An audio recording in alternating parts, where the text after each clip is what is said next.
over fuel price hike. And later on the show, federal government opens workshop for Nigerians to convert vehicles to autogas as National Economic Council moves to crash food prices, plans cash transfer to poor households, and dumps former President Buhari's list. I'll be hanging out with Babajide Kolade Otutoju and Chris Kendi Wandu. So if you're ready, let the hangout start now.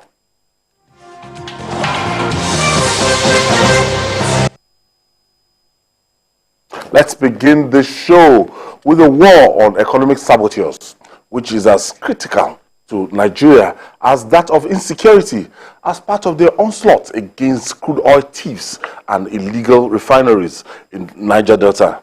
Nigeria Airforce, a jet belonging to the air component of the Operation Delta Safe, destroyed an illegal refinery site near Dariama in Rivers State. According to a statement by the Air Force Director of Public Relations and Information, Air Commodore Edward Gabwat, the criminals came under intense firepower as the illegal site was observed to be active with tanks and reservoirs filled with suspected illegal refined products. Usually, these guys, they've been in existence and they've always been destroying their semi-refineries and everything. How best can we cope the menace of this, the nefarious activities? Yes, I think if you look at where we were about a year ago and where we are today, definitely we are recording successes in terms of our oil output, in terms of denying these economic saboteurs the free rein that they used to have.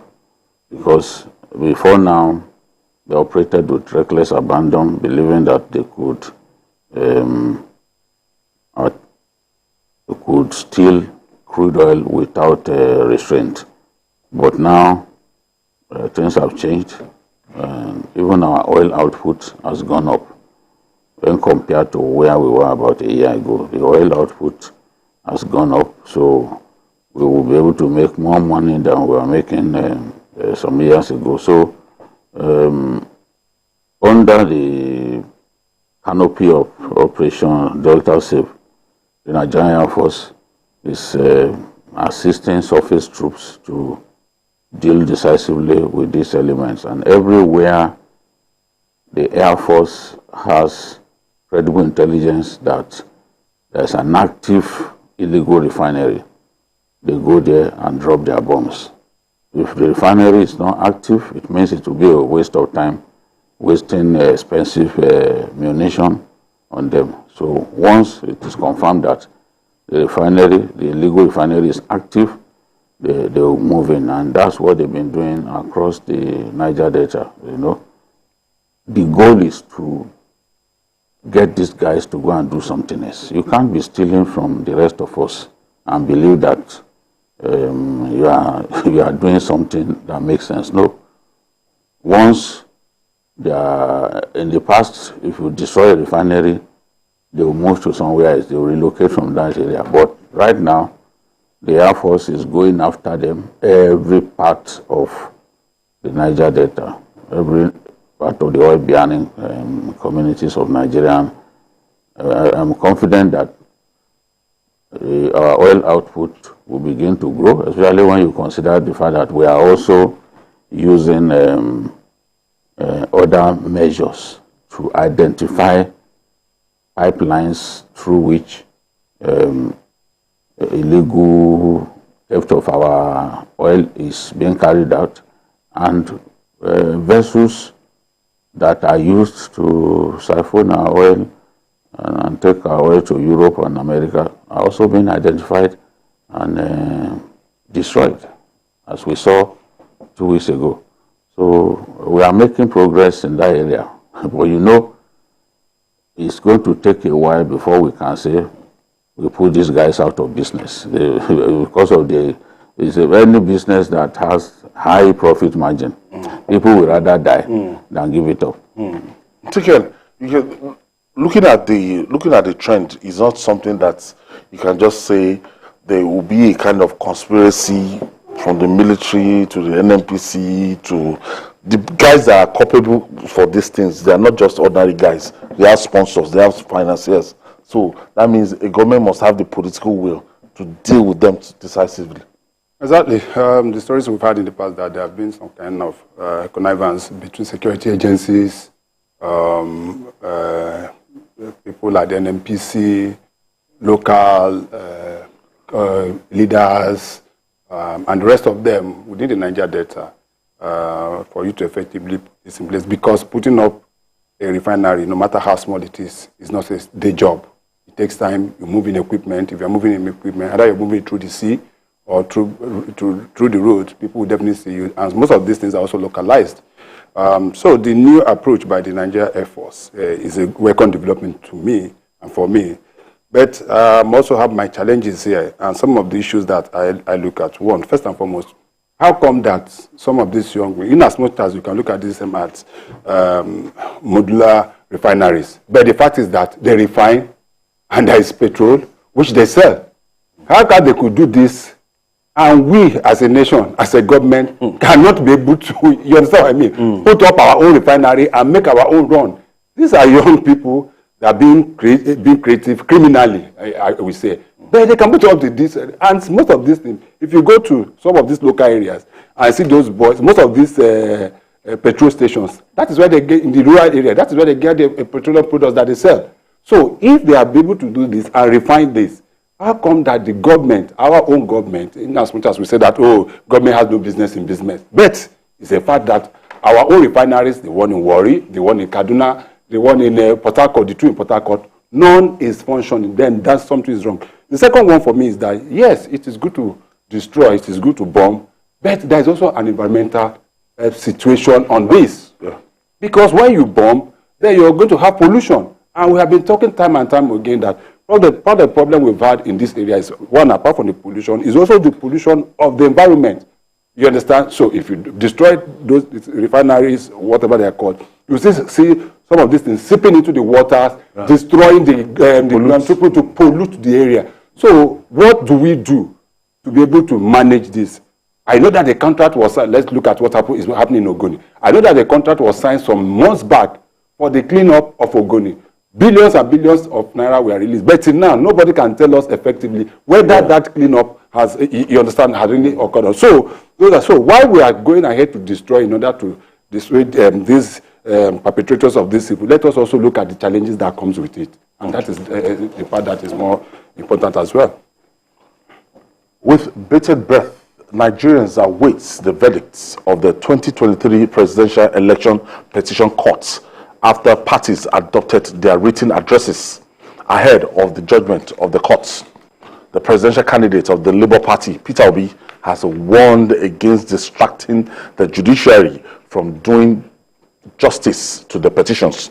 In a statement signed by the head of Obidati Media Office, General Nifade, he said some of the happenings around the judiciary lately are absolutely needless and utterly unacceptable.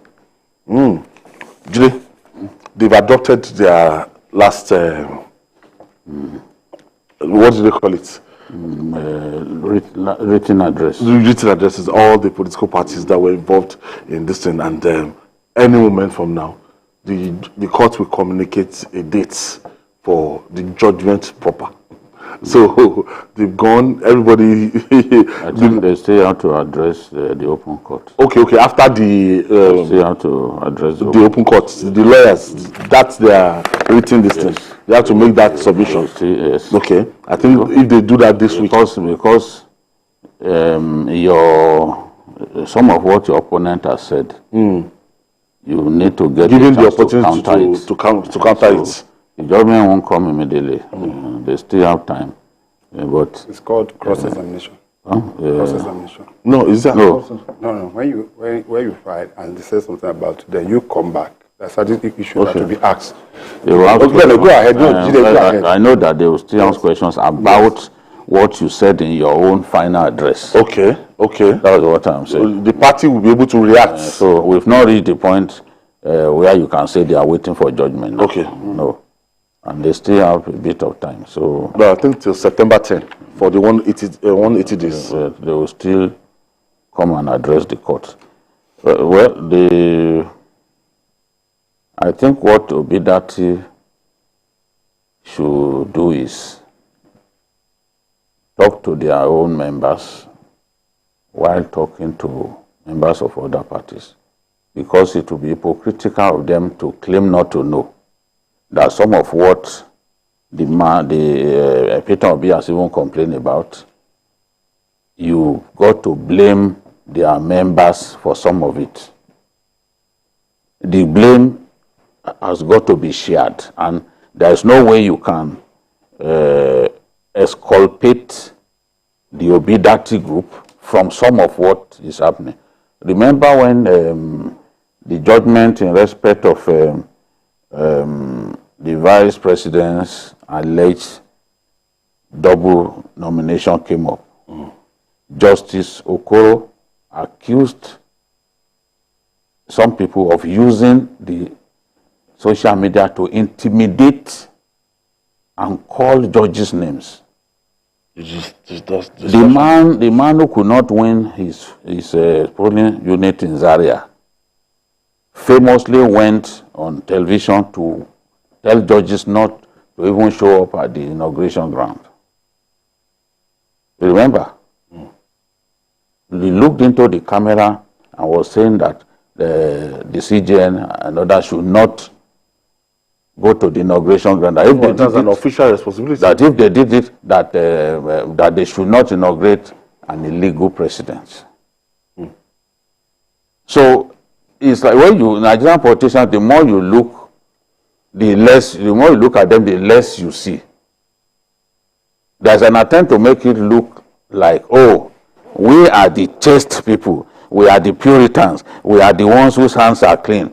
But we have never had an election in which bad blood has been demonstrated on social media as this one.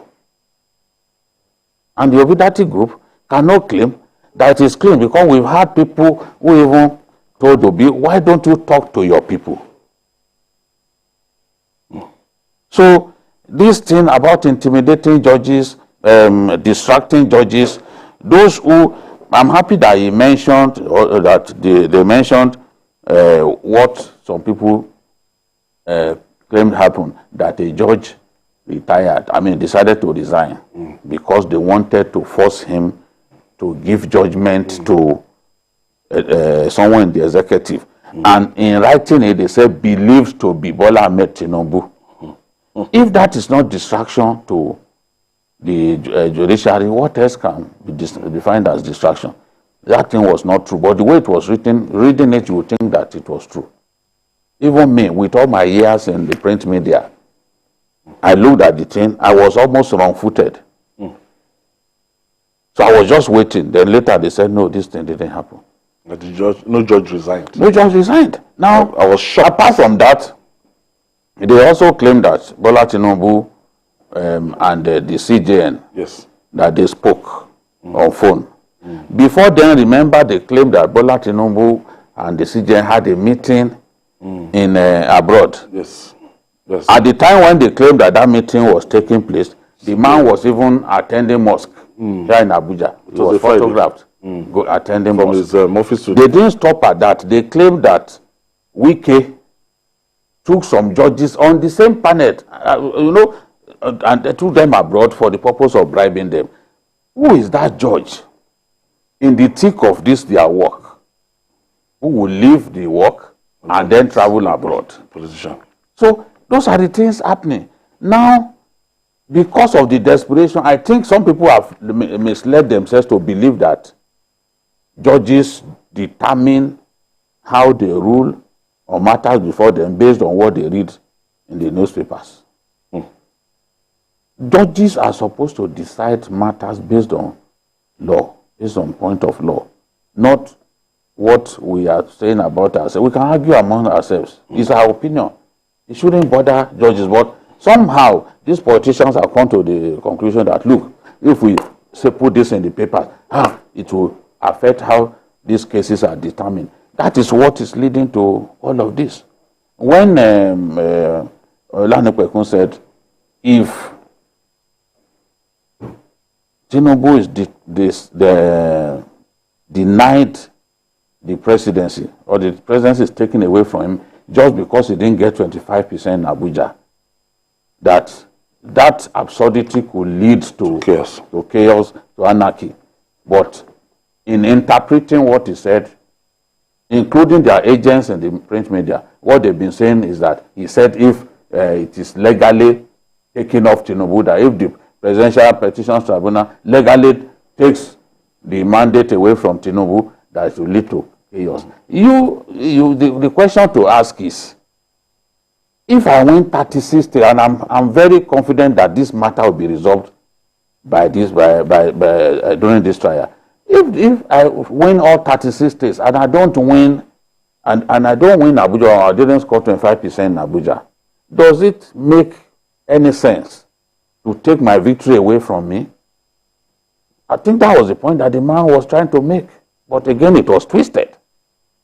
So I'm just, as I said in the course of last week, I'm just waiting for time to, for this matter to be resolved so that we can have our senses back. Because this is just terrible. Sikian, since 1999, I have not seen still by a lot of people are looking forward to what the courts will say about a presidential election. The election was keenly contested. After the contest, you see, had attention shifted to the courts, and it seems the judiciary is so much under pressure. Yes, the judiciary is under pressure, but this is not the first time. Also, those of us, today we know what I'm talking about. We had a similar case in 1979. Ayo, you'll be very young then. Ayo, you were young. Today you know what I'm talking about. Yes, of course now. You were very young. People are saying this is what happened in 1979. If you remember vividly when we were still... It was more tense than this. It was. I'm telling you. Between Awolowo and... Definitely, it was. When we are talking about the 19th state and the 2/3 of 19 and the rest, almost similar to what is happening. Professor Chike Obi. Yeah. This also happened. But we are students of history. My hands are tied. Very similar because in that case too, we have 3 parties who are strong. Yes. Quite strong. 4 parties. Even 5. If you say PRP too. UPN, NPP, PRP, and GRP. 5 of them. Very, very strong in their own right. Like in Kano, you cannot say anything about anything without PRP in Kano. Talakawa party. Very, very strong. GNPP with Waziri Ibrahim. So it was almost the similar. We were very young then. I was in primary school, but at least I had a friend there. But back to what we were talking about. I think what is happening now is that it cuts across every party, at least the 3 leading parties, APC, PDP, Labour Party. What is happening is that people are moving this issue from court to court of public opinion, what you call court of public opinion, which most often than not does not necessarily count. Just as Jesus said, in law we are taught that a judge can only give judgment based on evidence before it, nothing more, nothing less. In fact, even if a judge cannot add or subtract from what evidence has been put, and that is the case. Or else, in law, that is what we call descending into the arena. In law, a judge cannot descend into the arena. But let us look at the issues. Some of the submissions made so far. The APC, the Labour Party, through a council, is saying that Tinubu and Shetima should be, the result should be annulled, and they should back from, P2B should be declared the winner of the election. But Tinubu council in their own said, let us even assume that this election is cancelled. If there are going to be a rerun, that Labour Party should not be part of that rerun. It is going to be between Atiku and their council was able to put up some certain institutions, by justifying it through section 134, subsection 2, subsection 3, subsection 4, which states that if there is going to be a rerun, it is the person that came first and second that will qualify to be part of that. That Peter Obi cannot and should not be part of that. That is the position of the APC. Now, they went further to say that if you also look at it from the point of the highest vote won, in terms of highest vote, it was tabulated. President Tinubu had 8 million, Atiku had 6.9, P2B has 6 point. That also shows that P2B is nowhere near a rerun, if that's what there's going to be. Then, thirdly, it also went ahead to say that if you also look at the winner of the two-thirds in the states, that Tinubu had the majority in about 19 states. Atiku in about 16. When you're looking at Obi, so those are the things canvas. But finally, the P2B councillors are saying, don't say that. Disqualified Tinubu outrightly. Remove him. So that the race will be between. So you can see that. So this is where the court of the tribunal will now come. But on the final note, they also stated, let me also give it. On the final note, they also stated, that is the Labour Party, that look at what happened in Kenya. That there was an election that was annulled, where President Uhuru Kenyatta was declared winner, and Raila Odinga went to court. Yes, Raila Odinga. Yes, and there was a run. But let me put that, when there was that rerun, it was only the two major, highest listings that came. So, but let us wait and see what the tribunal is going to give. And this is going to be a demonstration for the judiciary, because you know why? A lot of people of late don't seem to have so much confidence in our judiciary. And I would think that this is a situation where they can be able to redeem this thing. But let's wait and continue to wait and see what will happen at the end of the day. All right, moving on now. For a country battling economic hardship, expectations on government to perform are getting higher. About 2 months after Governor Babajide Sanwo-Olu and his deputy Obafemi Hamzat took the oath to begin their second term in office, residents are eagerly awaiting the cabinet to drive the wheel of governance in the states.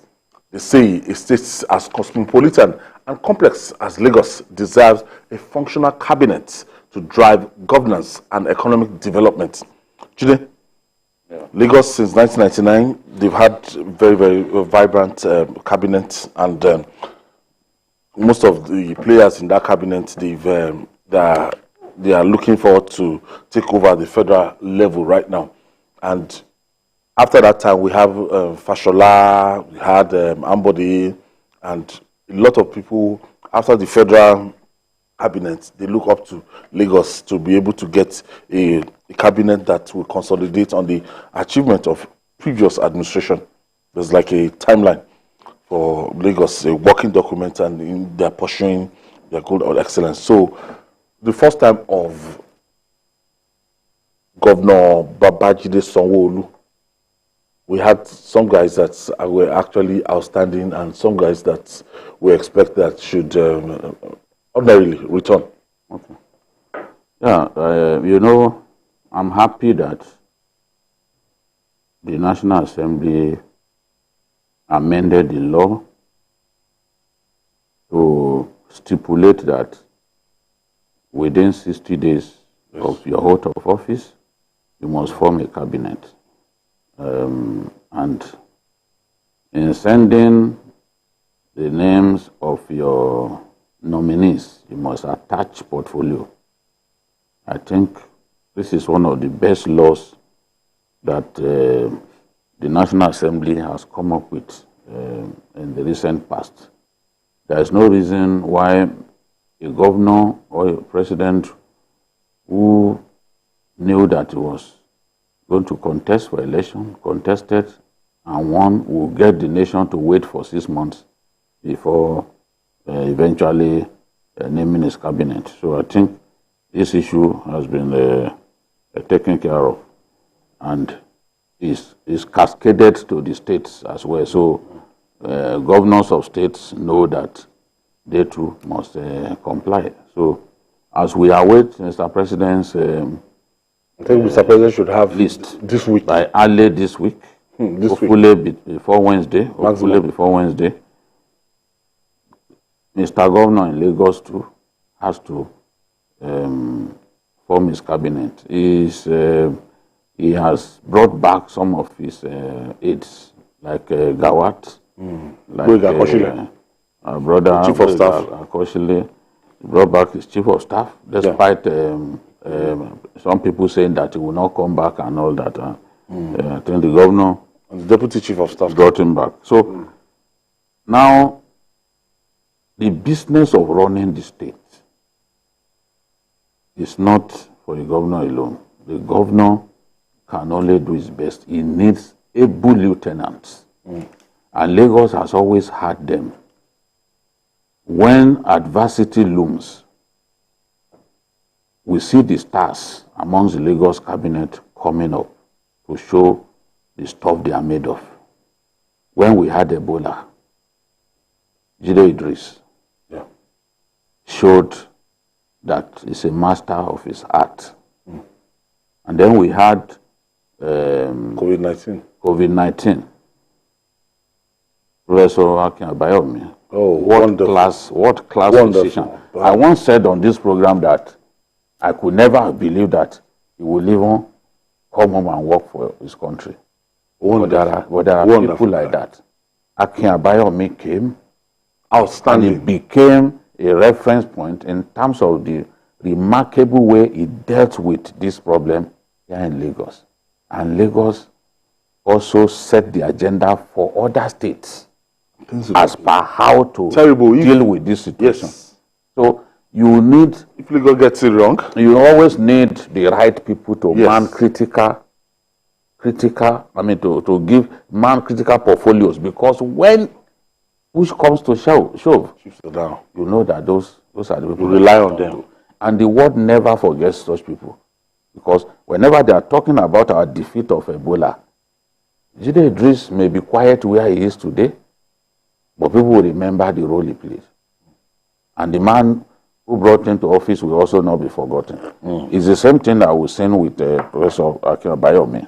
He has left no one in doubt that undoubtedly the master of his heart. When, just before, I remember we used to have a judiciary program here at TVC. The first person we interviewed on that program was Onigbanjo. Moyashire. He became, a few weeks after, he became Attorney General of Lagos State. And Moyashire has done a brilliant job. You see, sometimes you wonder, how do they even identify these guys? Because even under Fashola, as good as he was as governor, he also had some excellent people around him. How does Lagos manage to find these people? I look at the woman in Agric, and I'm like, oh, people always say she's in a man's world. But the current commissioner for Agric in Lagos State has done exceptionally well. And former, you mean? The former. Okay, the former. With the pass. I'm already seeing her as somebody in my front. Somebody will be back. I will be really, really excited if Abisola Olusoya is back. Yeah, the daughter of Kauli Olusoya. Party leader. I didn't even know. That's you know, brilliant. Sometimes when people don't want to see relations of some of the people who have served their country in government, they should judge those people. They should judge the performance. Yes. If you didn't say it now, I wouldn't know. Kauli was in Ashwaju's cabinet in 1999. I'm interested in what she has done. Achievement. You are talking about her not based on her father's. We don't even know the connection. Until you said it now, God is my judge. I didn't know. I'm not interested in where you come from. It is what you deliver. And I'm happy that Lagos is setting the pace, even in rice production. So there are others like them, even our brother, the editor of editors, Bunga, yes, as information. Yeah, brilliant. They serve the government very well. Brilliant.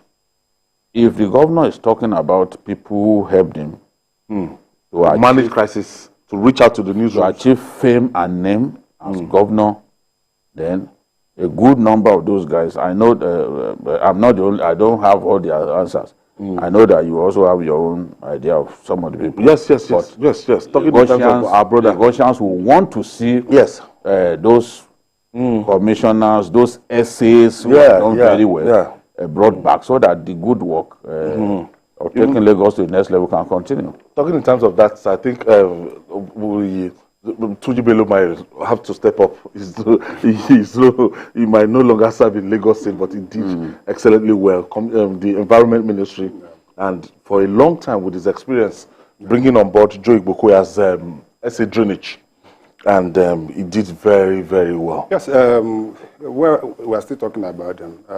There was this one of our big brother that was also the Commissioner of Transport. Okay. Back vividly. The Commissioner, what's his name now? He went to Abuja, I forgot his name. You know the one I'm talking about. The one who Fashola. Commissioner of Transport that was in charge of transport. Anyway, you know him very well.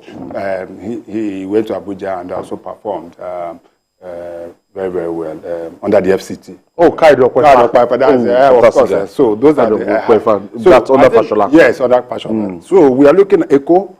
Eco is not just known for Eco, but it's known for Eco for show. But Eco for action. Eco for show, but Eco for action. And some of we are talking about some of the business. Even as we rightly said, our brother, our colleague, and our mate, Boyega Akoshile, surprised some of us in his role as the CPS to the governor. And so I was not surprised that he came back. But the fact remains that this cabinet must be ready within the next few years. You know, the governorship is different. It's just different, yes. They had their own 3 weeks after the presidential election. Yes. But the fact is, no, it's not based on the election. It's inauguration. Once I know. It's inauguration. It's the same 29. Yes. Inauguration. That's inauguration. It's the last for everybody. Exactly. It has nothing to do with election. It's the day you were inaugurated. The day you were inaugurated. So they have. So the further remains, which is why someone like Barrister Ebun Adegboro a few days ago raised some kind of eyebrow. So, Lagos State will be expected if we have commissioners in Abia, Akwa Ibom, and so many states. How come that Lagos State? But I just think that they want to get it right. And I hope that we'll be able to get it right as we've always gotten, because Lagos is a mini Nigeria. If we get it wrong in Lagos, it is going to affect a lot of things. And look at what is happening, look at what is happening in Lamata. Look at what is happening in the rail sector. The woman who is that woman, I don't know whether if they deserve.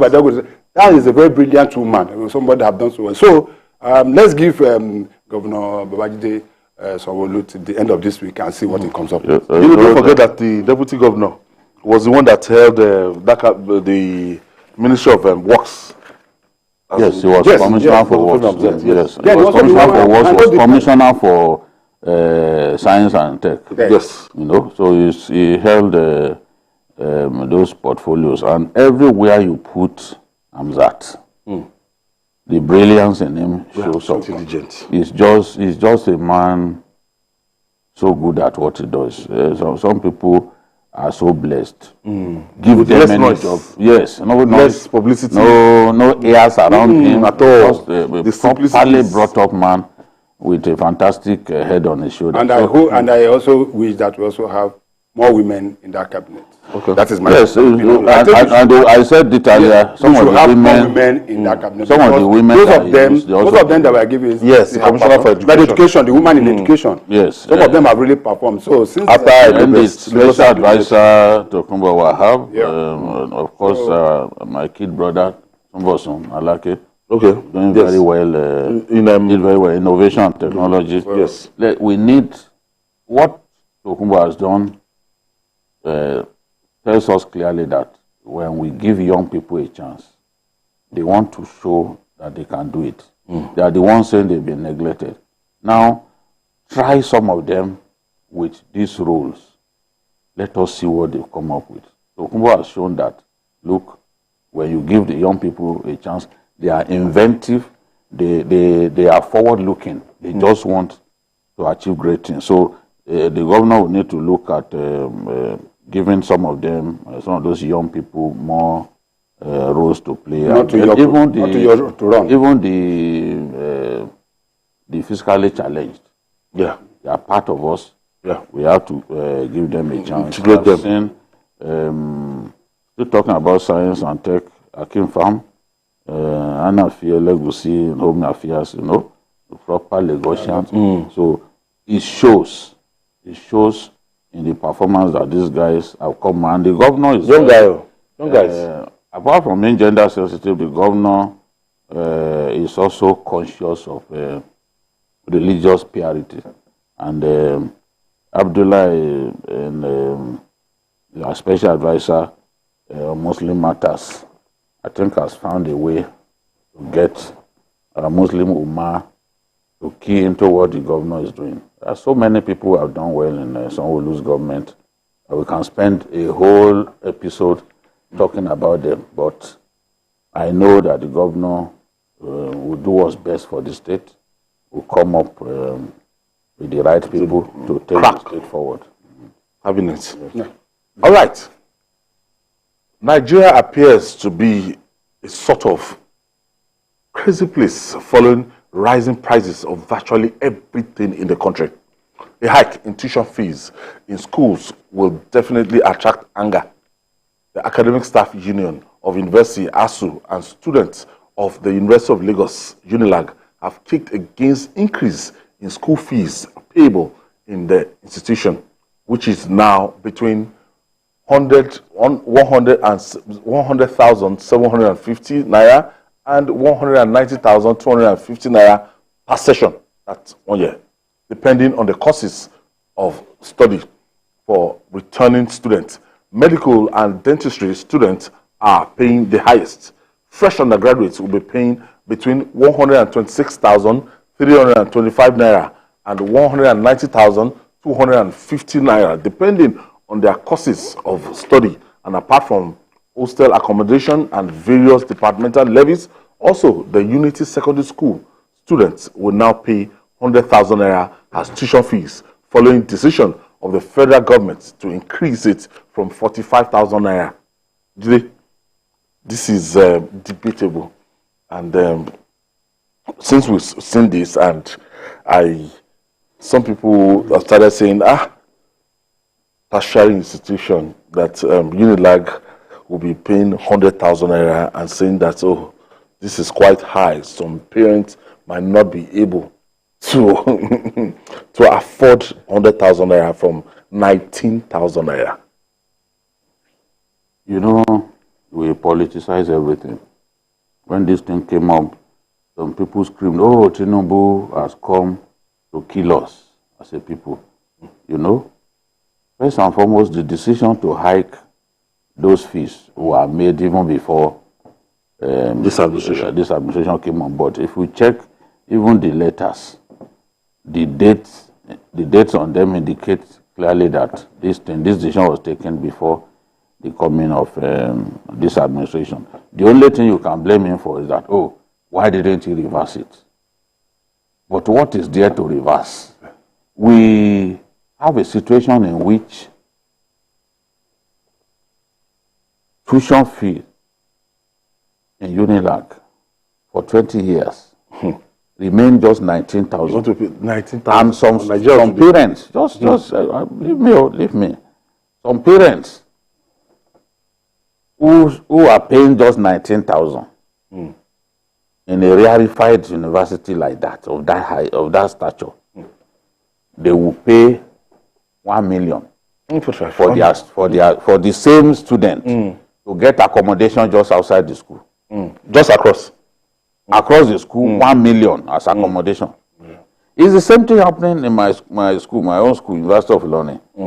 People now have made so much money building hostels in the university area because they know that, okay, the school is not designed to accommodate every student on campus. The kind of money, 400,000, 500,000, the students are paying. But when it comes to tuition fees to 100,000, people are screaming. Some of these parents, their children who are in nursery schools, they tell them they want to do end of year party. They tell them bring 30,000 for end of year party. These parents pay. The school fees, the secondary schools, private secondary schools. Worse. They are, in fact, even in Ogun State, where I reside, the good private schools, the fees that parents pay are several times higher than what we are talking about here in a term. In a term. Not session, no. This was 90,000 per session. Yes. In a term. In a term. I know what I'm talking about. Every opportunity, they hike the school fees. There is no term. Since my son got into, I don't want to mention the school now because they will now see me as an enemy. Since my son got into that school, every time the school fees has been increased. Either because of COVID or this, the school fees has been increased. School bus alone, I pay 120,000. School bus. I stopped paying for school bus and feeding, thinking that by doing that, it will come down. Oh, God. You find yourself paying more than 200,000 in spite of that for a term. So 2 terms, that is about 400,000. Yes. And they said people should pay 100,000. This is for a session. No? For a session, 1 year. 1 year. And we said it's too high. Exactly. That is why government can't fund those schools. Because at some point there has to be even appropriate charges. We talk of, cost-effective tariff for electricity and all that. That if you don't do cost-effective tariff, there will be no investment in the sector. There has to be, even for the public schools, if we want those public schools to survive, yes, we must get them to pay, or get parents to pay more. It's not in Nigeria alone that this happens. Those who are sending their children abroad, education is expensive in the UK. Very expensive. Expensive in the UAE. There is millions to go to school abroad. So millions, 8 million, 10 million. Whether you are a resident there or you want to go from here, it is expensive. It is not cheap. So, and look at even the unity schools that they made so much noise about. Tuition is still free. It is accommodation, cost of boarding and cost of buying books that they are factored into this whole thing that they now decided, okay, let us put a little more. They are still subsidized heavily. Oh, if you for a whole term, how much you're taking 30,000 naira maybe for a whole term accommodation.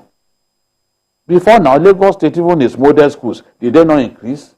Because you have to feed those schools when they are in boarding house. You have to feed them. You have to feed them. And to feed well. If you don't feed them well, now they will complain. You are not complaining about what you are paying. Today, if you don't feed the students in those unity schools, like King's College, they don't give them good food now. It will be on social media. Yeah. And all of these things are now very costly.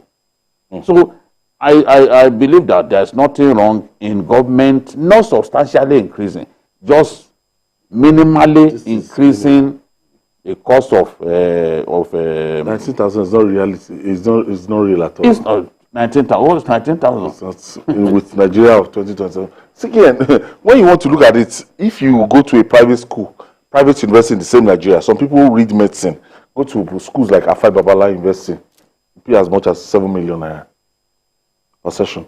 Well, so Medilag 190,000 now. Ayo, you know you are talking to the right person. You are talking to the right person. Sincerely, I was shocked when I saw that news when it broke. I couldn't believe it. I didn't believe it because let us put this across too. We're saying Unilag. It is not Unilag.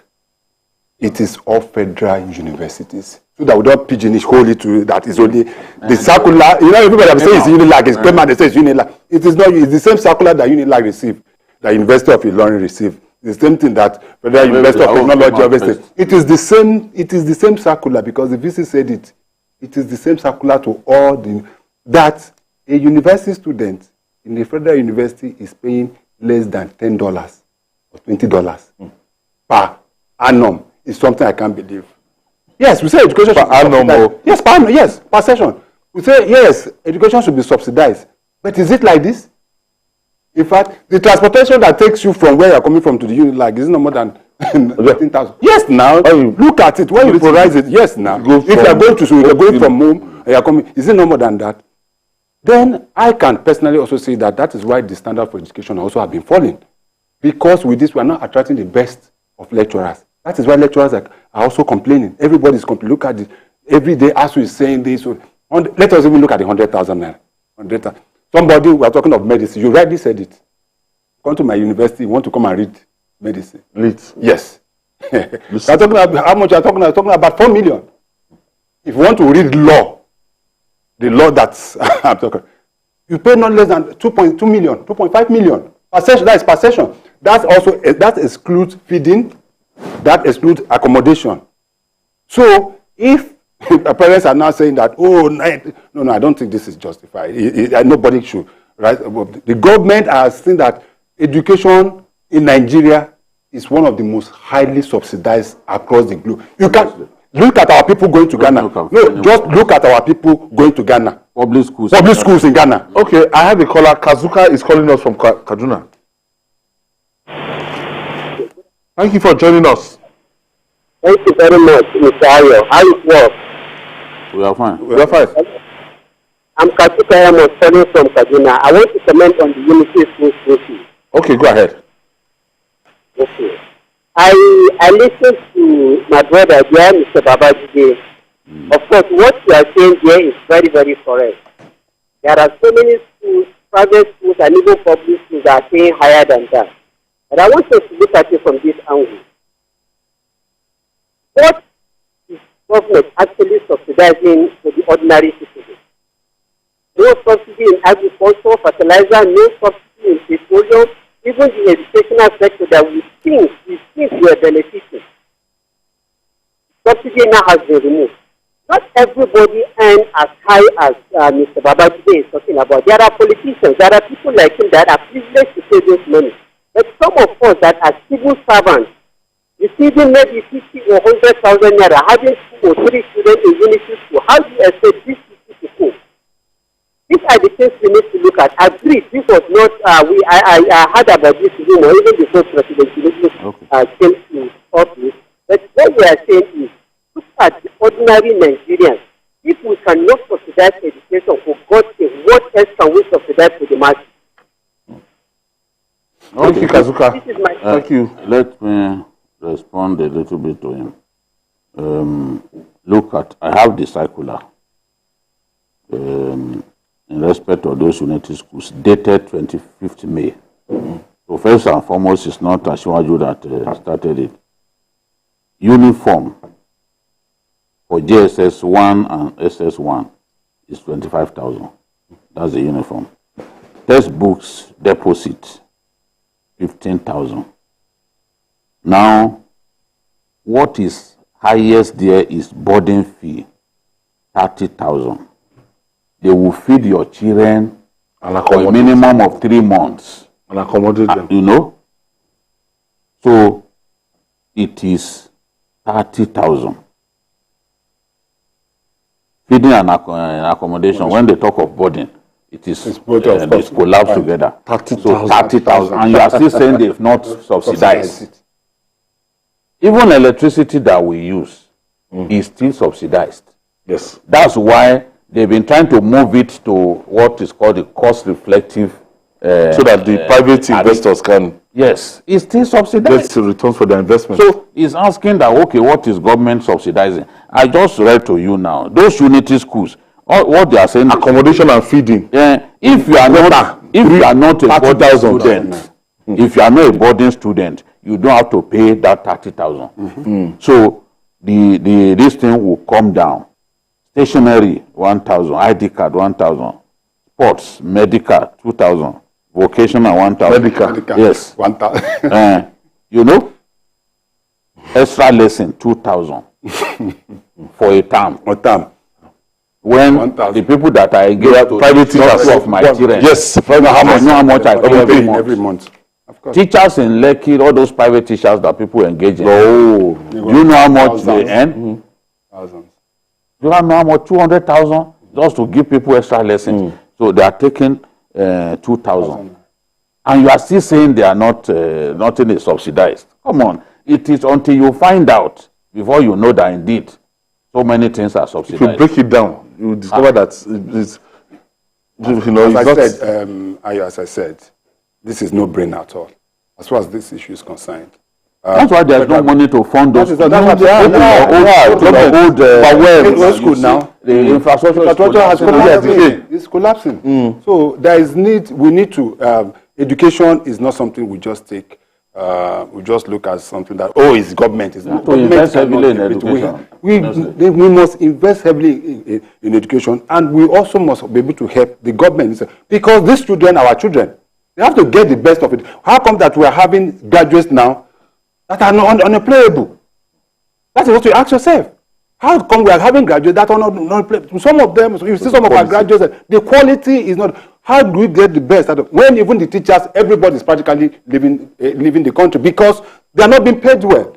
If you pay teachers properly, then they give the best. That is why you see most of the private secondary schools are doing very well, because they're able to attract some level of teachers that are well qualified, and you cannot, and you give them good. You can at times now. In the past, most of us, it was not the public school that all of us went to.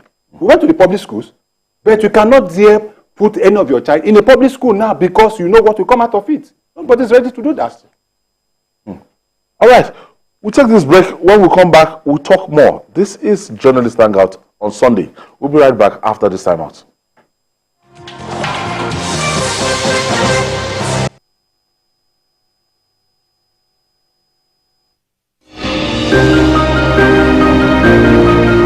Sometimes it's the story that calls. At other times, the people just want to be heard. School, I need students, but I need teachers. Can't continue like this. Their voices were echoing through time itself. We haven't done anything. If the tide is high, everybody run for safety.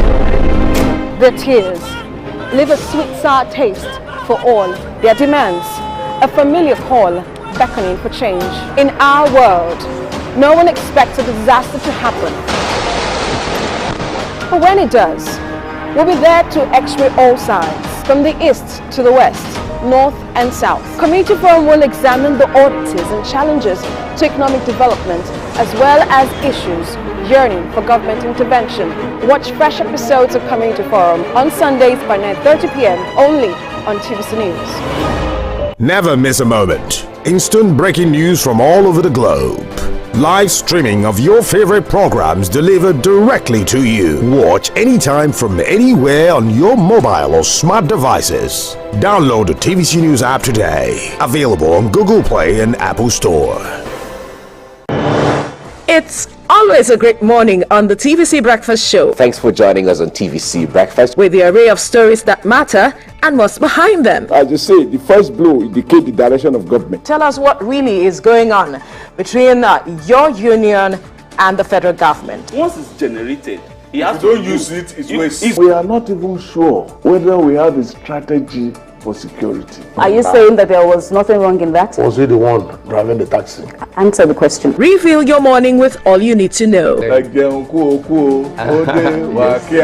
yes, just mundane lyrics. Yes. How does that fit into your scheme of events or duties right now? No chief of staff, no general has the right to call a governor to order. The governor has been elected by his people. Start your day right, because this is the breakfast show that adds to your breakfast. TVC Breakfast, weekdays at 7 a.m.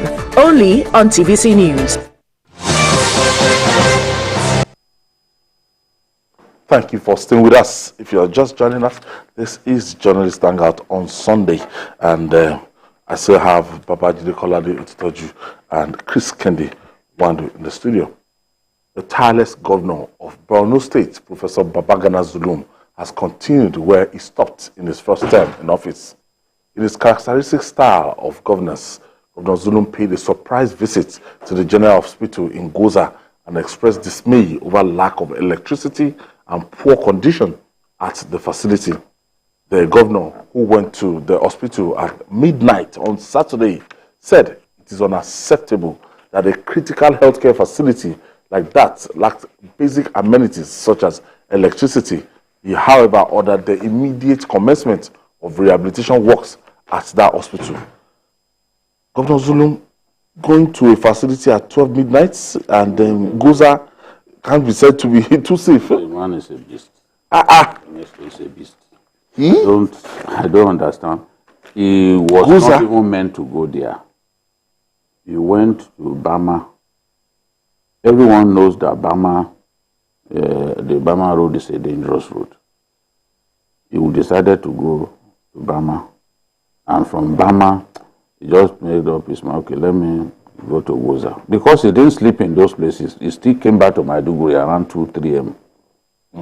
That's why I say it's a beast. The same. You can't describe his passion, his love for his people. And you know what he did this time that even surprised me? Because normally he will get mad. And he will say, okay, I'm going to fire you, this and that. But he said, look, we are all to blame. This is not a time for blame game. That even me, I also share in the blame. Maybe I have not checked in. Yes, that this place could be in this state. Now we have to do something about it. Because the hospital in Bama, he had committed resources to building that place, making it really modern. But something just told him to go further and go to Goza. We all know Goza, the communities around Goza. People are not living in them because of insecurity. You know, the senator, Alim Duma, is from Ambagda. Ambagda is a ward under Goza. He has not gone to his hometown in many years. I said it, I saw him, I asked him. He said, yes, I've not gone to my village. So if he was traveling, he stays in Goza. You know, because that area, and they have the Madara Mountains. The other side is Cameroon. Those boys, they stay on the mountain. As you are passing, they are even seeing you. You know, so there is still a lot of agreement. Those boys, forget them. Especially the Shekau faction, they are the ones occupying that whole area, up to the Mandara Mountains, up to the Cameroon border. You know? So, for a man who didn't plan to go there, just go there, and what he saw was a surprise to him, no light. What if there is an urgent procedure that doctors had to do? How will they deal with the situation? Without light. Now, what we want to see is for him to quickly go and solve that problem as he promised. It's a good thing. He was very mature by not apportioning blames, but just say, look, we are 12 midnight. We are all to blame, but we have to solve this problem. Everyone knows that that's his style. You can just, when he went to another town in Borno North, you know, that was what happened. Very late. Holding torchlight. You know? It's hands-on. Yes. I remember now when they told the soldier, they said, let us go there, I'm ready. And those ones said no. You know, that is the fishing town of Baga. He said, why have you been here and there is nobody in the town? Let us go there. And the soldier said, no, we can't go there, sir. And then they started hearing gunshots. So in the end, the governor changed his mind. You know, his convoy has been attacked a number of times. Some unreported, though.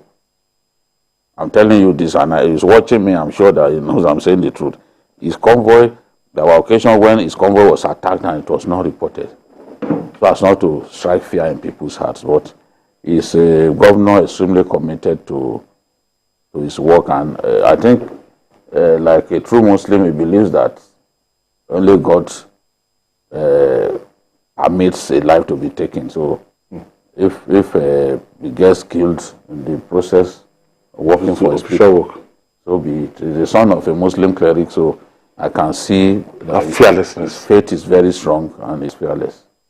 If we have dedicated governors like this across the country, not governors that they want to, you know, they want to ride on long convoys and they want to, you know, show us how accessible they are. But this man is so accessible. This man is so down to earth. He's not somebody that I will allow other people to supervise projects. You can see what he has done, risking his life in a state that is not secured. Yes, nothing will happen to him in Jesus' name. Amen. Yes, nothing will happen to him because he's a man that has the welfare of his people at heart. What surprised me about Borno State generally, not just the governor now, is the level of development in Borno State, despite the war going on, quote unquote. Jide and I, we've been to Borno at least twice, that I know that we're in. There have been some schools that we visited in Borno. As Jide, you won't believe those secondary schools in Nigeria. They are like Senate buildings of some universities. Why? You will not believe those secondary schools are in Borno State. I was asking myself, I was asking Jide, I said, Jide, is this secondary? So what will happen during peacetime? Then, this secondary, not universities, because as I say, Senate building or some universities, secondary school. I was shocked. And you ask yourself, how were they able to do this despite the level of insecurity in that state? In fact, you know, when I really became afraid of this man, when 100 days in office, some of those model schools were ready, complete with AC and everything. Those big in 100 days, he delivered. Yes, you know, in 100 days. So when I went, I said, this in 100 days, and everything painted, everything ready, all the chairs, everything they needed were there. I said, how can a person be like this? Talk about it. Well, let me shock you. For you to know the level to which what this man is doing. Jide and I, and some of our senior editors were in Borno at one time.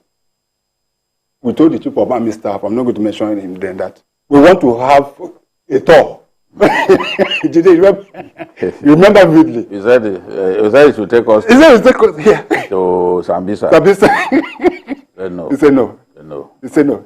He can't take us. In fact, he told us that, he said, even they themselves, he said even right there where we are inside that hall, that there could be spies who will tell them, they are bringing journalists to Sambisa. Yes. The next thing they open fire. That is even within the episode, meaning that the environment in itself is not safe. But this man has been systematically going on from one place to another. If you know where Goza is, and back, we went to, was it Bama? We went to that time, very far place that we went to. From that, yes, now, it took us hours. Coming back was, it was, so I hope and I believe that other governors, yes, I hope that other governors, other governors are looking at what he's doing. And I think what he did before anybody, he bought buses. Yes, now for farmers, for 50 buses and 30 pickup. Before anybody. Let me shock you. Go and look at FAC every month that is being released to state. Go and check where Borno State is when it comes to federal government allocation every month. Go and check where Borno is and see what he's doing. So, out of every this thing, I think there's a way that God has a way of bringing up people and using them to be able to. We praise him what he's doing, and we continue to pray. And I believe his people are always praying for him. Even at a point when he was being said, oh, let's say they're going to make him. We want to make him a vice presidential. The man said no. You rejected it. He is satisfied. Leave me where I am. I am satisfied doing what I did, that he has not even finished his job. And the loyal guy. His people. I'm very loyal. Yes, very loyal. Of course he is. Some guys would have taken it. You cannot ask the other government were looking for him. You cannot ask. Let me tell you also that the ecological fund that most of the other governors get, what do they do with it? Even ecological funds. All right. While prices of goods and services continue to rise, the situation is worsened by sliding value of the naira. But investment bankers are optimistic that naira will rally to between 550 naira to 600 to $1 later in the year. They attribute this to the reform in the foreign exchange markets, which will lead to foreign capital flows into the economy. The bankers are forecast aggressive growth in foreign reserve, which could hit $60 billion this year. Jide, are you telling us that better days are ahead, that there's going to be light after the end of this very bleak tunnel? Well, one of the things they are saying is that aggressive growth in the country's foreign reserves will happen. Aggressive growth would be premised on strong performance of the oil sector. That has always been the catalyst for growth of our foreign reserves. So we know that at this time we really need to shore up the foreign reserves. If we earn more money and we are not profligate, it will reflect in the foreign reserves. It will definitely so. And when you have, and we're not spending all. No, they have even shown by what happened this past week. Yes. When they made 1.955 trillion.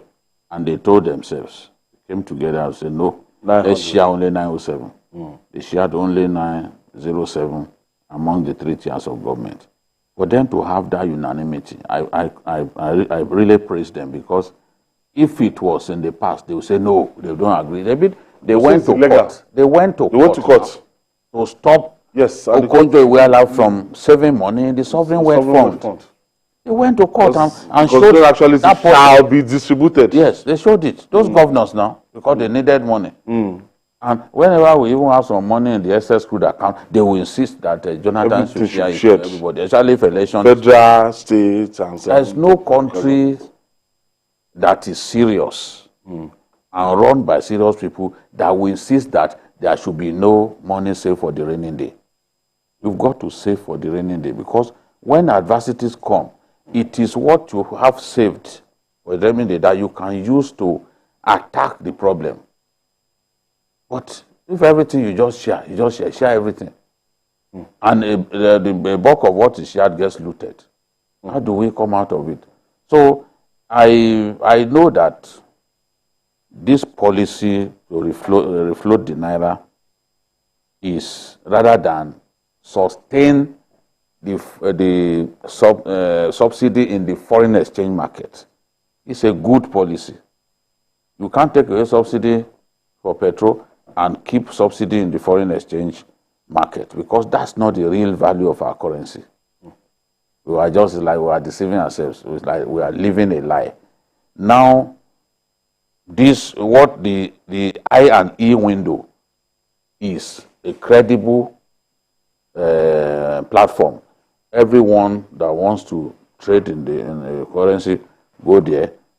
Whatever comes out of there, even the federal government no longer has their own rate.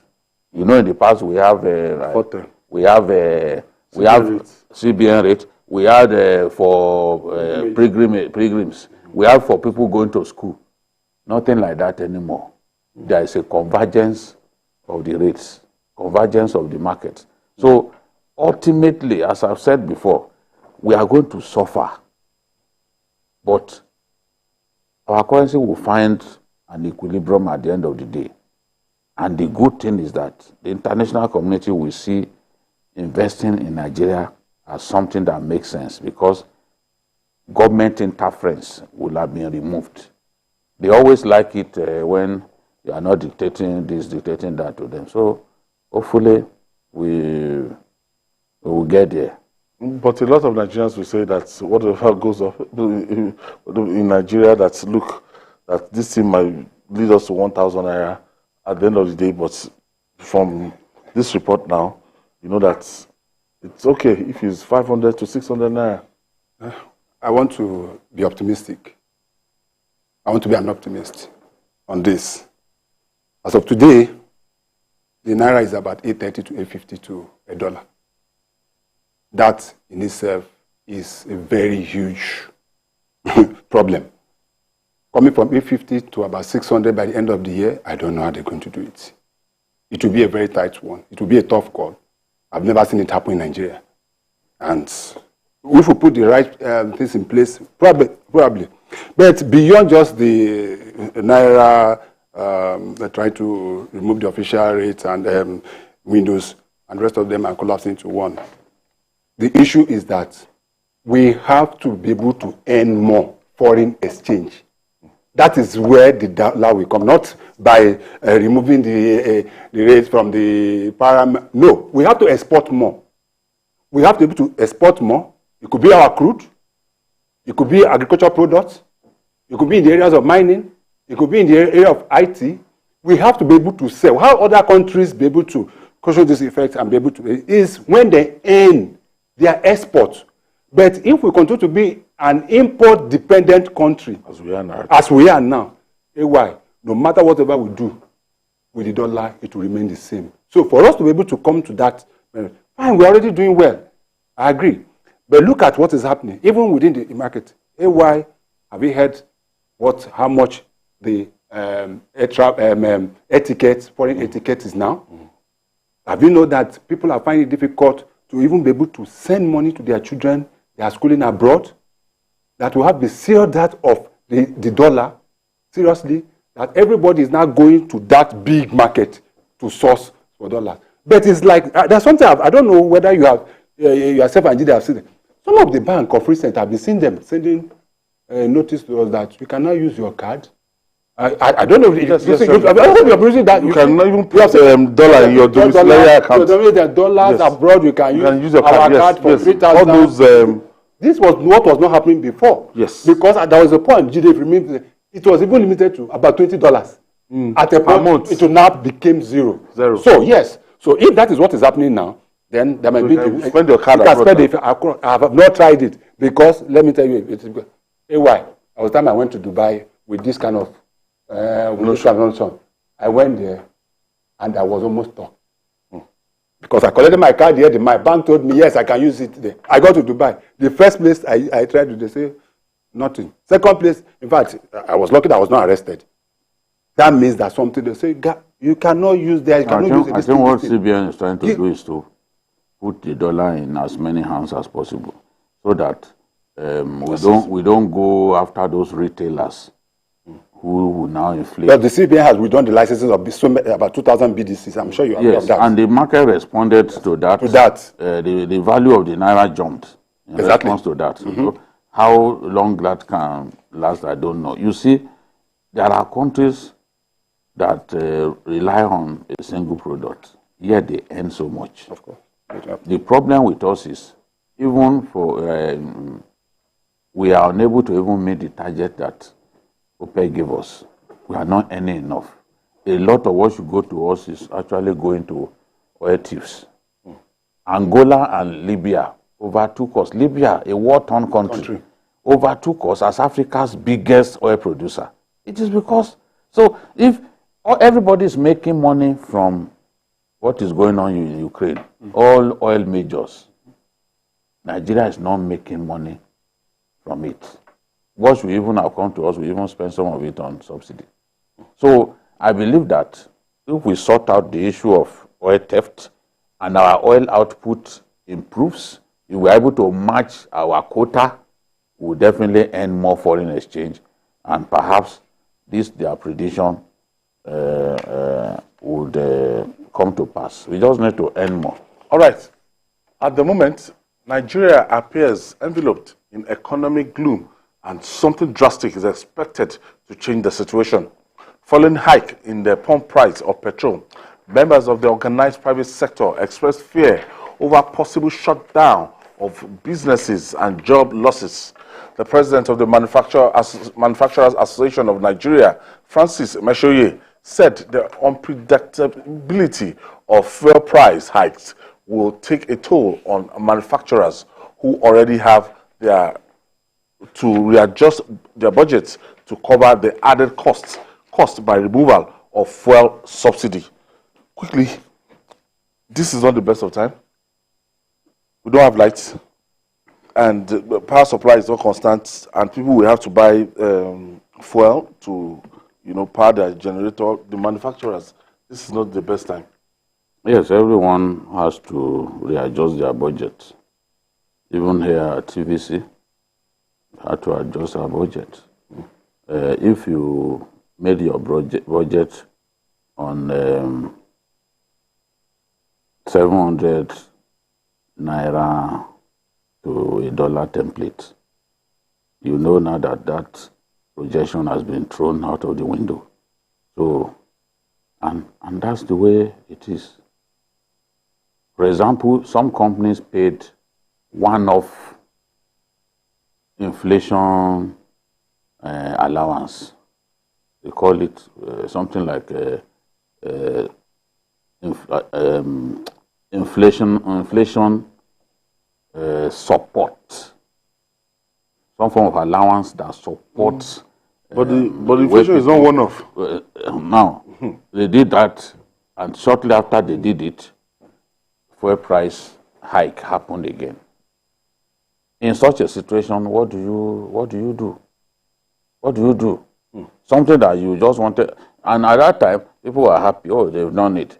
No one was expecting that. The second that within so short, we just wake up in the morning and this thing will go up. But that is the problem with subsidy removal. You cannot praise the president for the courage to remove subsidy, because subsidy continuation of subsidy will have led us to fiscal collapse as a country. We were already finding it difficult to even service our debts. We were already projected to borrow money to service our debt. Brink. We were on the brink, at the edge of the cliff. And when you are on the edge of the cliff, you know that you are winking at death. So you can't support removal of subsidy.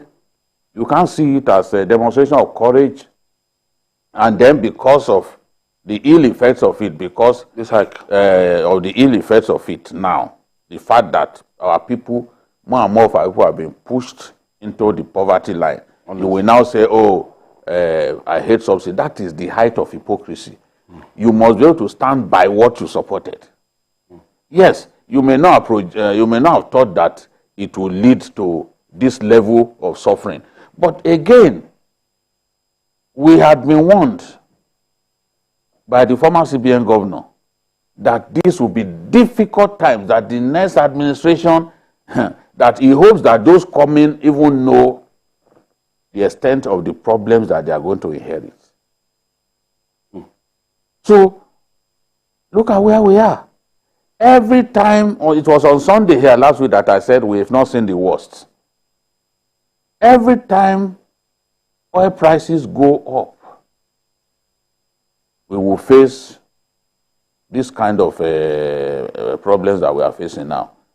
Oil prices will go up in Nigeria. And what has worsened it for us as a people is the fact that, coupled with that, we have Naira flotation that has made the value of our currency to slide rapidly against other currencies of the world. It just happens that it's dollar that everybody is talking about, because dollar is the medium of exchange in the global oil market. But the currency has actually declined against all international currencies.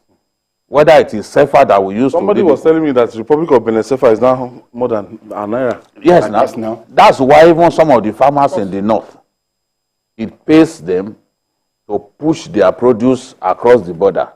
I've seen vehicles that when they stack the grains, it's almost as high as this building. They are taking it across the border because they will earn more. That is the thing. So we need to take steps to fix the value of our currency, and then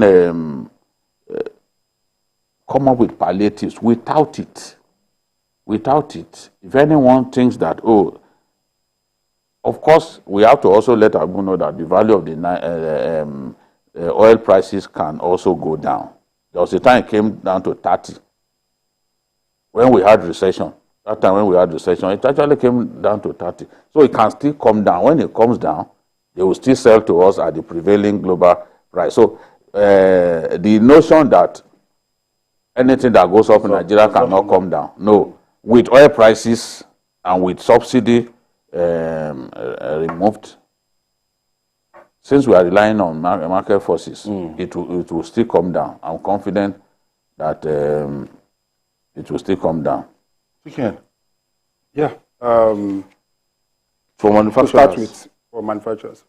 Personally, I think we are taking so many things at the same time. That is what is causing part of the problem we're having. We are removing oil subsidy, we're having naira fluctuation, and some other is within. The fact is that there's a way we could have spread. Personally, that's my personal opinion. I'm not an economist. I feel there's a way we could have spread these issues that the effect wouldn't have been as much as it is now. But that is what, if you understand what I'm trying to say, if we could have spread it. Okay. Some people argue that the flotation shouldn't have been done. Exactly, that is it. The flotation should have been stabilized. It would have stabilized and then because it has worsened the oil prices. Worsened oil prices. You know that a journalist, as journalists, we seem to be, I don't know, okay, we can see that of law too. We seem to be the people that have a master, knows about practically everything. That is why we are talking about law, you talk about medicine, that is a journalist for you. That is our training. But I personally, I feel that we shouldn't have doubled this thing together. That is why the people are feeling so much the effect of this, and it is writing. Then let us also look at it from we are talking about the removal of subsidy. We have not talked, I have not seen, I have not heard, I probably be wrong, I have not heard what we're going to do to refine our petroleum products. I know that some people have been given licenses to refine, and even the Dangote that ought to have started. Nobody's talking about Dangote. Nobody knows when they will release. Nobody knows when Dangote, because that is where we're paying. Don't forget that we have about 20%. They said their first product will come out. They said July. They have told us whether it is PMS, because it has different products, even into fertilizer and the rest of them. So I'm only interested in the PMS. They moved from June to July. Nobody knows now. And don't forget that we have about 20 or 25% equity. When I say we, I mean the federal government, Nigeria, the country have. So we depended so much on that. Now we have seen that is not working. Then coming back to this, for now I say that it is of course. You know, Nigeria is the way they are. Oh, they're going to. I said that is not working. Now, but let us know on the final note. The palliatives we are talking about, NEC met during the week and said the governors should go back. We should now jettison the one compiled by. Now ask governors to go back and do a compilation. Some of these governors were part of the same list. Some of these governors approve it. This same list that was used by Buhari. Then what gives the impression that my problem is that they can even politicize. That is where I'm going to. Some of them are going to do. What you're going to say is the name of their cronies and the rest of them. Party members. With party members. Wicked people. You saw what we saw. We saw what happened to the 774,000 jobs. Where they hijacked it and put their cronies. I still doubt that personally, I would just think that since the president talked about stepping down that policy, we should have just stepped down that. Channel that money to other areas. The thing is backed by law. Yeah, but one of the last laws that President Buhari signed is backed by law. There's even an agency that is in charge. Once it's backed by law, if I were the president, since this thing doesn't appear to be something that will work, and a lot of corruption trails it, they can go back to the National Assembly to amend it, yes. The manner that will not look like, it's a law. Going against the man who was there before. Because that's the way Nigerians will see. But there are issues. You can't go and be sharing 8,000 naira. Because if you are saying they should compile another list, of the poorest poor, it suggests that they have not totally closed the chapter. That is it. That's what that maybe they want to. Exactly. But we don't. The thing, it gives room for so much corruption. It gives room for so much corruption. They said even some of those the people on the list were fictitious. Very, very fictitious. And they made money. The people are just making money. We should not allow that to happen this time. Joining us for more discussion on this issue is an economics and the Chief Executive Officer, Center for the Promotion of Private Enterprise, Dr. Muda Yusuf. Thank you for joining us, Doctor. Thank you, AY. Yes. Good afternoon to BKO and my other colleague. Good to see you, sir. I want to ask you, the president decided at the same time removing subsidy and at the same time floating the naira. Is that in any way counterproductive? Was it right to do the two things the same time?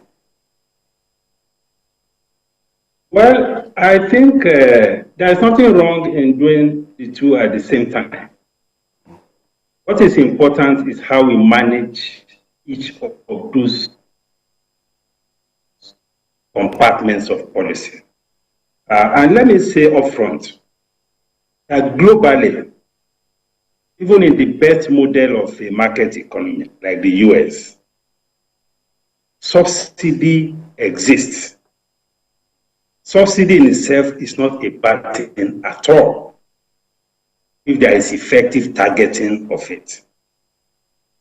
In many of all these countries, there's heavy subsidy on education.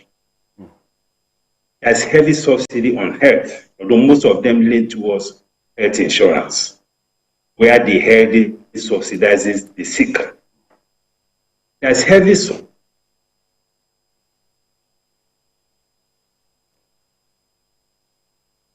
Lost connection with Dr. Muda. I'm sure my producer will try to get Dr. Muba Yusuf back on this.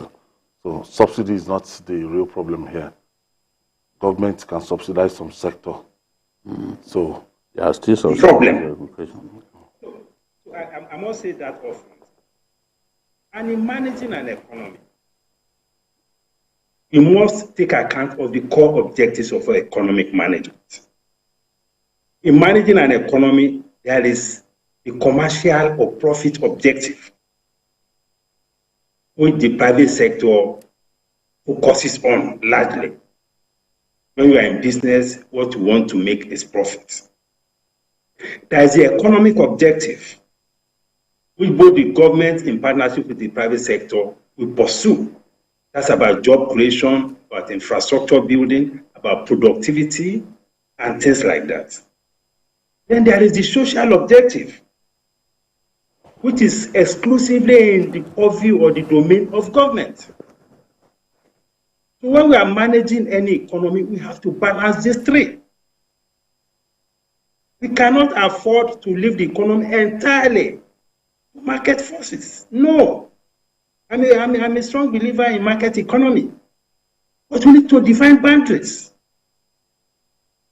Because the economic players, private sector players are after profit. I'm not saying we should not pursue that. But when in the process of allowing that, we are hurting, affecting the objective of government, then there has to be some intervention. I was shocked when I listened to the GMD of NNPC or PCL. After this last review, he came on here and he was talking about market forces. Now, energy product is a socially sensitive product. So far, at least given where we got to before the last review, substantial problem of the subsidy problem has been solved. Because we increased fuel price by about 150%. How can anybody give approval that less than 2 months after, you are coming to the public to increase the fuel price when there had been no palliatives, when the citizens are crying? I mean, how do you want the citizens to feel about that? Because this is what I'm saying about defining boundaries. At least it should not be coming from an NPC as a public institution. I know they are going private. I mean, what kind of signal? And at that time, he said they had about 30 days reserve of fuel. Why should NNPC be the one leading the capitalist agenda? That is not right. So the politicians in the system need to ensure a balance in all of this.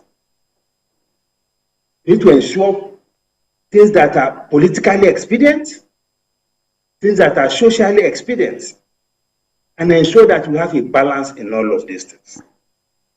The pain points for citizens today are in the area of food price, in the area of energy price, and in the area of transportation cost. And as a government, we have a responsibility to moderate the way these things move. Yes, we need to transit from one system to the other, but we need to do so slowly so that we don't suffocate the citizens. These policies are fine, but the way you go about it also matters. We need to define boundaries of market economy. When we had the 2008 financial crisis. In the United States, which is the best model of free enterprise, when the auto industry was going down, the Obama administration used public funds,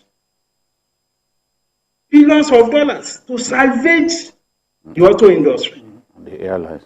Not because of the shareholders, but because of the employees, the job losses and implications for the larger economy.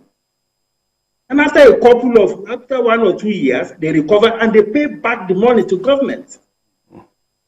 So we should not just leave the market entirely to market forces. In the market economy, there is room for market intervention because there are occasional market failures. We should recognize market failures in economic management. When there's a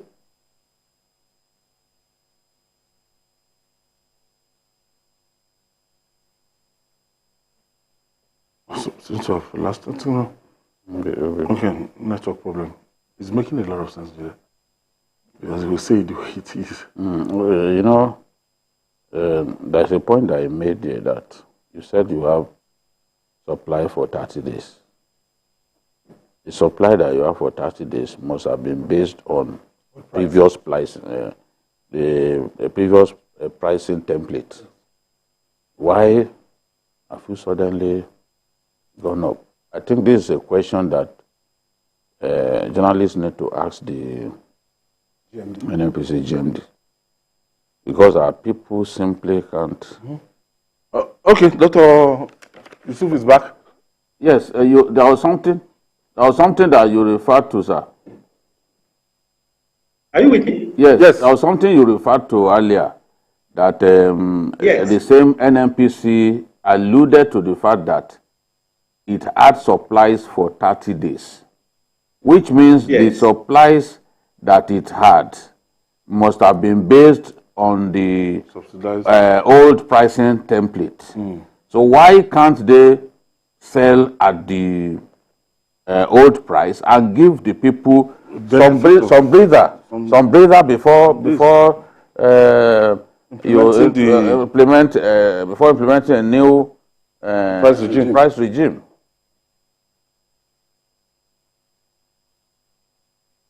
Yes, I don't quite get that question. But the point I was making is that everything should not be about pure business or about profit and loss. Economics is a social science. There's a science component of economy which is about the principles of economics. There's the social component of economy which is about human beings. There has to be a balance between the two. If you see that your citizens are crying about high energy costs, the economy, SMEs, people are tracking, how can you say because there is market forces in the midst of all that anger and pain, and you come and announce another review? I can understand if it's coming from a private sector, people or something. I can understand. But not an NPC. Because the government needs to give some signaling. And the government is also sensitive to what is going on. So that is why once these things are getting to a particular threshold, government should step in and modulate it.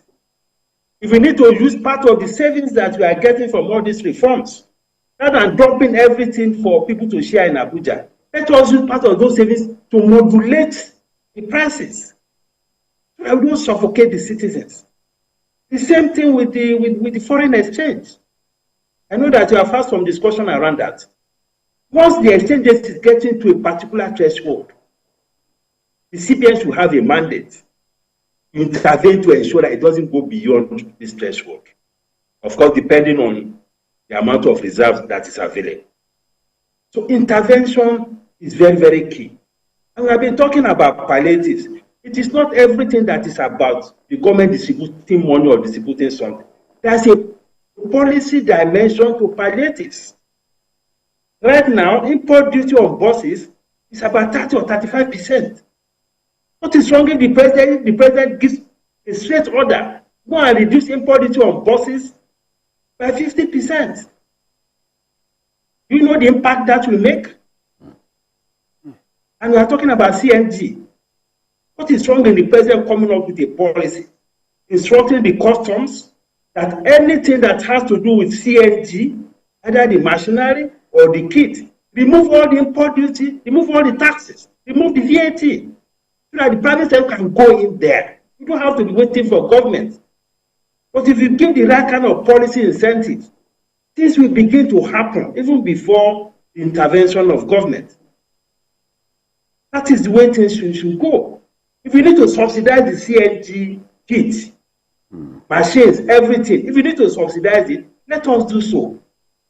So that rather than asking people to come and pay 400,000 to convert their vehicles, convert generators, they can be paid about 100,000.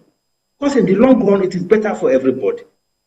So this money they are making, it is not everything you go and drop in federation accounts. Because the value to the citizen may not be as much as if we are retaining some of those monies with the citizens themselves. When you look at the welfare function. So we need to have a rethink of the way we go about these things. The social aspect of policy is extremely important. I get your point. Weigh in on that. I get your point, Doctor. I want to take you back to the tail end of my question that you clearly didn't hear. Now, you said that NNPC admitted to the fact that it had supply for 30 days, which means that the supply that it had was based on the old pricing template. And the old pricing template is at just 500 and something, like 510 naira per liter or something around that. Now, shouldn't they have allowed Nigerians to continue to buy petrol at the old price regime to give them some form of breather before introducing these new ones? Or is it impracticable for them to do that because of the fact that some people have been licensed to bring in products just like NNPC? No, certainly not. This is why I was saying that it is wrong, especially at this transitional phase, for the NNPC to be behaving purely like a business entity that is chasing profit. The president should not allow that to happen. Because we have a responsibility to the citizens. The NNPC was thinking like a businessman, like a capitalist. Was thinking about replacement cost. That if he sells it at the former price, when it comes to replacing, they will replace at a much higher cost. But that kind of logic cannot apply in this kind of situation. Because it could present the nation as being insensitive. Because at least for now, it is still a public corporation.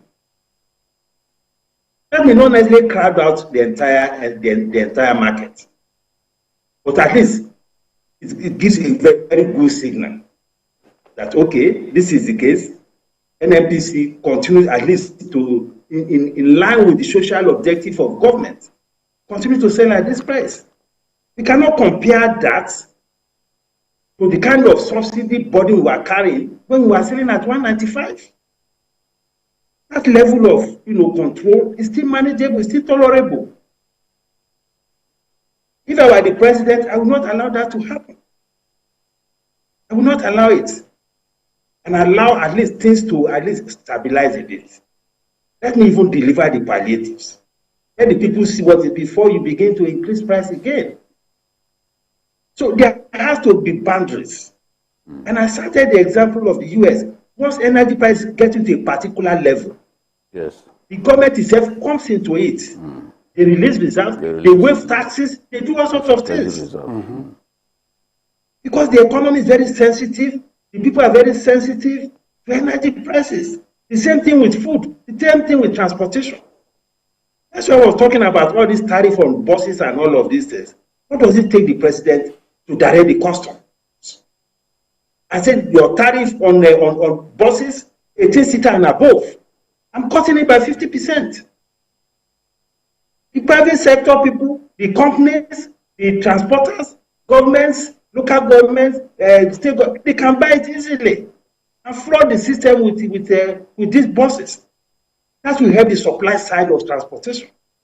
The same thing with the CNG. Throw subsidy into it. If you go abroad, amount of subsidy that they use to support renewable energy is a lot. Government subsidy. Just to ensure that people migrate from fossil fuel to renewables. The same thing should happen here. We should not just leave everything to the market. It's not done. That's what you call market failure in economics. Do you share the optimism that some investment bankers have expressed that the naira will eventually stabilize at between 550 to 600 a dollar after some months? Well, I share the optimism conditionally. Again, you need to be careful the way we just leave the market just on its own. Now you can see the pressure on the foreign exchange market. Some of this pressure you may not even be able to explain where it is coming from. So there has to be a framework to ensure that we even vet all this demand in the foreign exchange market. I know that we have a huge backlog of demand arising from the dysfunctional foreign exchange policy we have had in the past. I'm also aware that recently we paid $500 million to service outstanding maturing obligations on our Eurobond. That may have put some pressure on the central bank itself. But we cannot just open the window and allow anybody, everybody, any amount to be coming to the market and be buying the dollars. It's possible that there are some money laundering issues going on. It's possible that there's some problem of capital flight. We need to check these things. No economy just opens up everything like that. No. We need to check some of these outflows. And just as I said, we need to, ensure that the CBN from time to time also intervenes, because the capacity to intervene also has a way of moderating the market. And that again depends on the supply. One of your comments talk about supply. We're able to move fast with all this our oil production and also be able to restore confidence generally. Because this volatility is affecting confidence. So we should ensure that we have a framework to regulate what is going on there. And I was looking at some money market statistics or monetary statistics. In the last 1 month, we saw a monetary expansion, with a money supply of 9.2 trillion over 1 month. Where is that coming from? You need to investigate these things, because if you have this kind of liquidity dropping into the system, it has a way of altering all these equations that we are talking about. Just between May and June, increase in money supply of over 9 trillion. It's unprecedented. Yes, if I may. The monetary authorities also need to weigh in on some of these things. Let us investigate it. Where is it coming from? Because if you continue with that kind of injection of liquidity, you continue to create problems for the currency. Yes, if I be coming here, the question I want to ask is, how do we stem this tide of incessant increases in fuel prices? What can we do as a nation to be able to make sure that we'll be able to stem this tide? Because according to what the GMD said, of NMP said, market forces, does it mean that when we have market forces again next week, there'll be an increase? What can we as a nation do? We're a country that produces crude oil, but imports petroleum products, unlike so many other countries, and that in itself is an aberration. What do you think about that? You see, there are multiple approaches. First, the supply side approach. which is what you mentioned when you were, contributing to the discussion.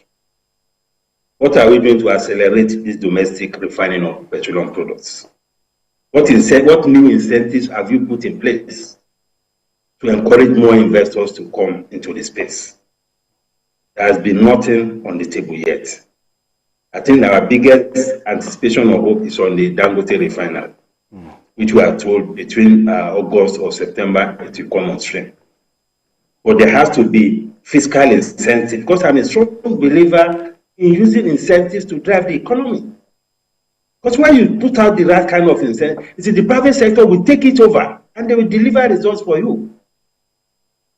So that is one side. The second side of it is to define a threshold for political and social reasons where we will not allow this fuel price to go beyond. And that will require the government stepping in. Forget about market forces. But when you are in a crisis, there are some ideological things that we have to set aside. I just told you about what Obama did when the auto industry in the US had a crisis. Yes. You set it aside and say, well, this thing is getting to a crisis point. You call the stakeholders, I don't want this thing to go beyond this point. What can we do? And luckily, we now have more money coming from this forex convergence. We have money coming from the fuel subsidy that we have removed from 195. Now we are selling at over close to 600. You can see what happened at the last FAC meeting. Unprecedented amount of money that they have never seen in the history of FAC. Rather than drop everything into the FAC account, we should have some strategic results where you can use for this kind of intervention. You talk to the stakeholders. I don't want this to go beyond this point. You now have some fiscal space to intervene.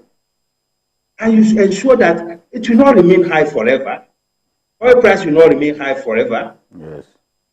This import dependence will not remain there forever. By the time we scale up domestic production and all of that, by the time we accelerate with this CNG, some progress will be made. But in the meantime, when you are facing extraordinary situations, you take extraordinary steps.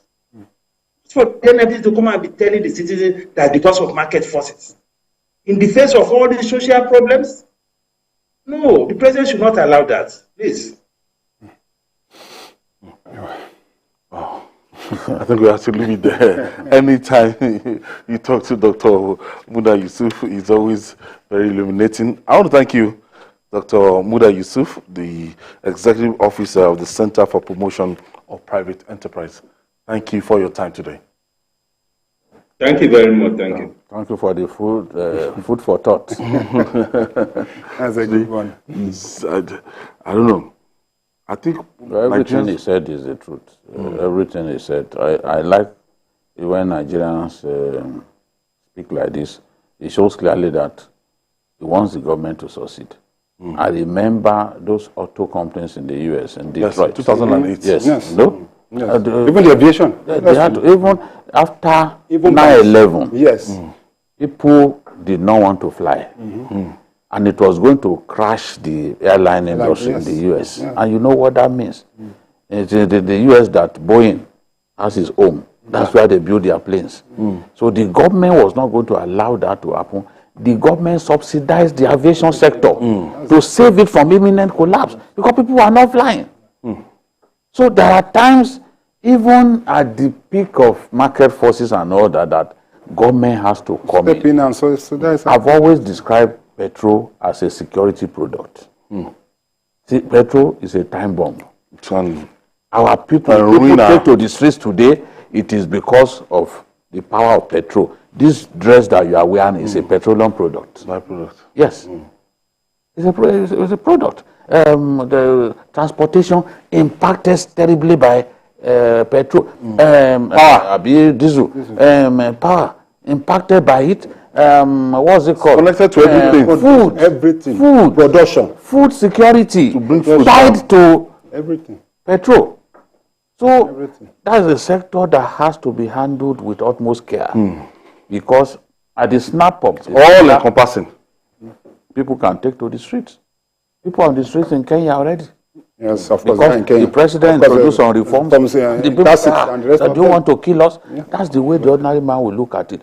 The reforms are not bad in themselves, but in the way we've implemented them, we have to track back and do what is right. We are taking so many at the same time. Yeah, we have to track back. So many. As he said, I also agree that the palliatives should have even come before this session. Yeah, yes, well thought out. Yeah, well thought out. What are we going to do? Remark by him. When you are announcing the removal, you are announcing the palliatives. And by then people will complain because there is a road. There also have been a roadmap. He announced it during inauguration. He couldn't have come up with palliatives because he had not even taken government. But people were shocked that almost immediately NNPC implemented. Yes, but that is where the president also would have stepped in and said, the fact that I am now... He has not even talked about that is May 29th. Yes, May, and we had to June, end of June. That is where the president would have come in and stepped in and said, no. And that's why some people said, look, this thing, there was no consultation. Because if the consultation was sufficient, people will have said, no, this is a roadmap. Let's wait until so time when we will have put these palliatives on ground. After all, the subsidy was to last in June. But he merely said it in May. And it was the same NNPC. It's the same NNPC. It's this same NNPC that is not driving. If they are not careful, the same NNPC. They will put the government. Yes, it's this same NNPC. Because that same day, it was NNPC that changed the prices and people, and at that time, they were the only ones importing them. So they can't say other. They changed. They were the same one that came a few days ago to say they have changed.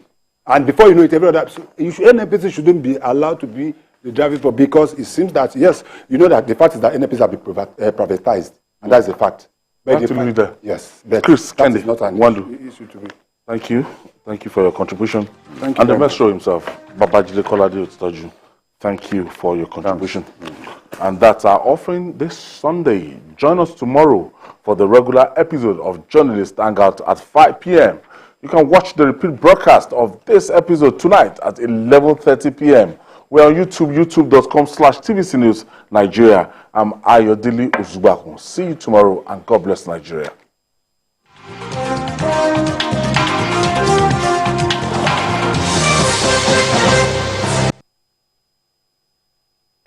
Never miss a moment. Instant breaking news from all over the globe. Live streaming of your favorite programs delivered directly to you. Watch anytime from anywhere on your mobile or smart devices. Download the TVC News app today. Available on Google Play and Apple Store. The National Assembly is a busy place. As the bastion of democracy, it is a place where bills are presented, motions debated, laws made, and a yearning